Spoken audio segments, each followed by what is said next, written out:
Your Majesty, please take the floor.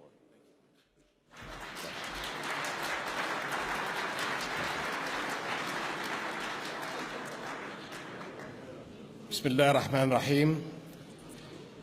Madam Minister, my dear friend, Excellence, mon cher ami, Ambassador, Excellencies, ladies and gentlemen, vielen Dank, thank you. It is a pleasure to be back here in Germany again.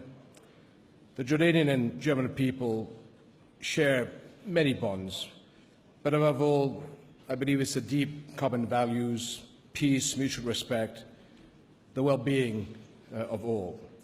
And such principles have empowered, I believe, this country's vital role in the peaceful transformation of Europe as well as the world. And no one symbolizes that better than my good friend, Chancellor Merkel. And I have closely witnessed her strong leadership in the war on terror and in facing international challenges. And as a close friend of Germany, I want to point out how greatly I respect her wisdom and tremendously admire her vision. My friends, we have heard that strategists warn about the dangers of being stuck in the past, fighting the last war instead of the present one. And let us recognize that here and now, we are all fighting the next war, a new and complex struggle of the future.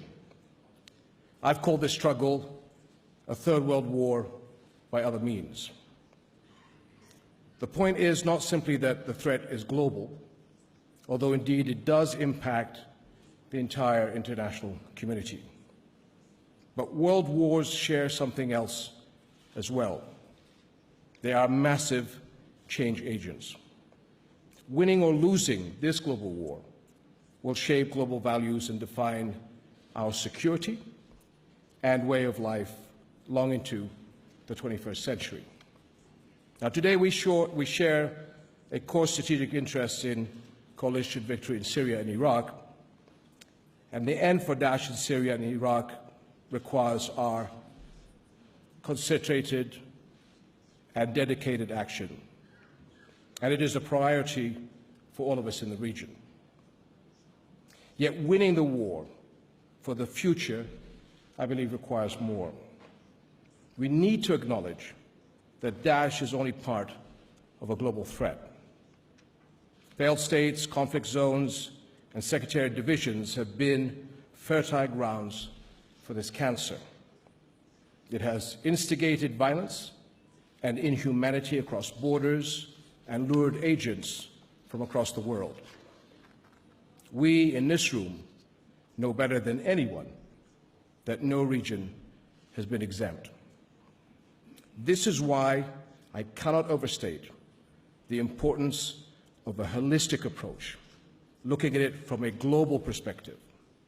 We cannot succeed by focusing on uprooting Daesh from Syria and Iraq, while other terrorist groups and affiliates strengthen in Africa and Asia. It is time for a new level of global action, focusing on our resources, coordinating our responsibilities, and synchronizing our military and security efforts. Our countries, our international institutions, must work collectively as a truly global alliance. Now, we as Arabs and Muslims have a responsibility and duty to be in the lead in the fight against the Khawarij, or outlaws of Islam. This is a war to protect our religion, our values, and the future of our people.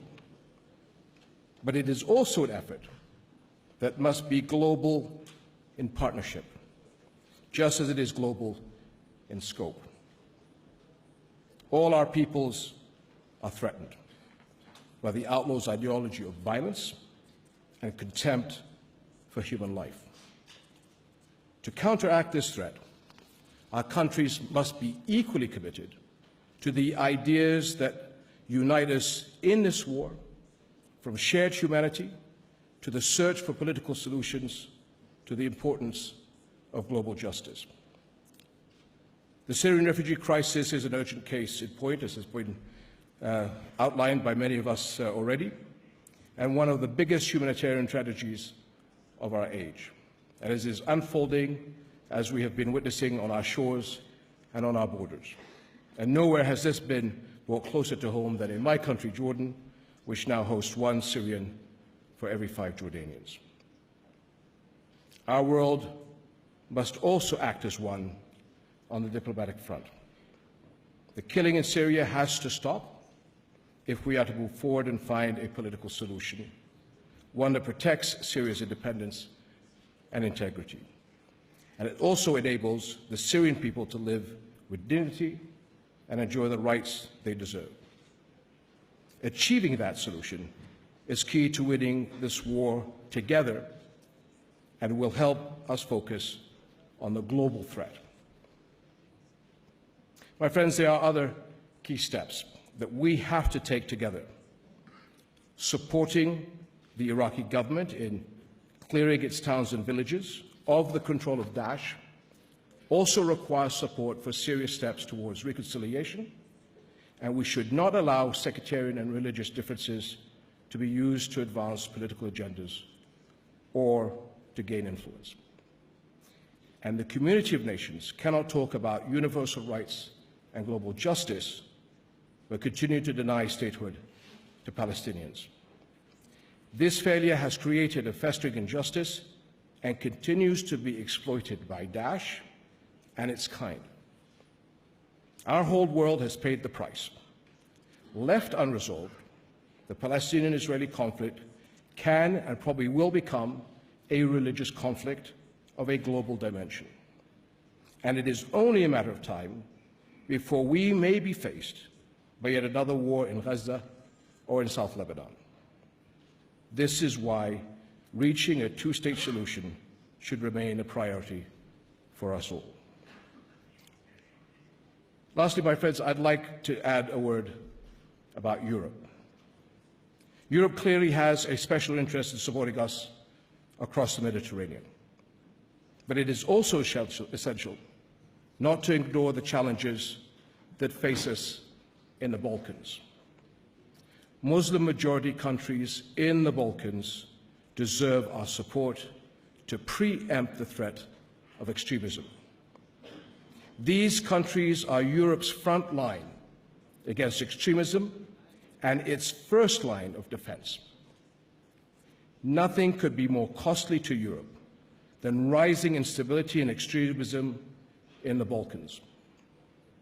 It is, therefore, vital to shut out extremists on all sides who seek to manufacture division in that area of the continent. And a key challenge today lies in the ability of some to take advantage of the cover of Islam to advance political agendas in the Balkans that are not in the interest of Europe.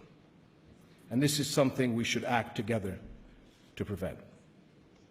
And I appeal to you here to reach out to countries such as Bosnia-Herzegovina, Albania, and Kosovo, because these countries, including others in the Balkan regions, should be an integral part of Europe's architecture and pillars of your security as well as your prosperity. Bringing them closer to you as models of coexistence, moderation, and tolerance will be so important so that they can become Europe's front line of stability. And I do hope that here at the Munich Security Conference we can address this issue. Let us not find ourselves meeting again in a few years' time to discuss threats that we could have well avoided and prevented. It is you, the national and international leaders gathered here, who know best what we are up against. And it is you who can best help our countries come together in response. For if we do not act now, the dangers will only grow, and if we do not act in concert, we will miss further opportunities for success. Thank you very much.